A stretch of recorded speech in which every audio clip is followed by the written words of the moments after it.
Ils sont 1,7 million de jeunes de moins de 30 ans désœuvrés en France. Leur nombre est en nette augmentation ces dernières années et le mandat de François Hollande aura participé de cette précarisation. Natacha Königsberg.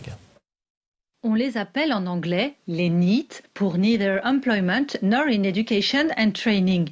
Ce n'est pas par hasard. Ce phénomène nous vient tout droit des États-Unis. Outre-Atlantique, de plus en plus de jeunes, en particulier de jeunes issus des minorités ethniques, sortent du système scolaire américain très tôt, dès l'âge de 15 ans, voire parfois avant. Ils n'ont évidemment pas d'emploi, en tout cas pas officiellement ou déclaré, et ne suivent pas non plus de formation. Leur destin est quasiment déjà scellé dès leur plus jeune âge. Ils s'installent dans la délinquance, le travail au noir ou l'assistanat. Et voici donc que le phénomène s'installe progressivement en France. 1,7 million d'individus âgés de 15 à 29 ans sont dans ce cas dans l'Hexagone. Les plus jeunes ne vont plus au lycée, leurs aînés n'ont souvent pas eu le bac ou échoué dans les stages d'apprentissage qui leur ont été proposés ou imposés. Ils n'ont pas non plus eu la chance de se voir offrir un petit boulot ou un des emplois d'avenir chers à Ségolène Royal, car globalement, ils ne savent rien faire. En revanche, ils sont un vivier prisé des trafiquants et magouilleurs en tout genre.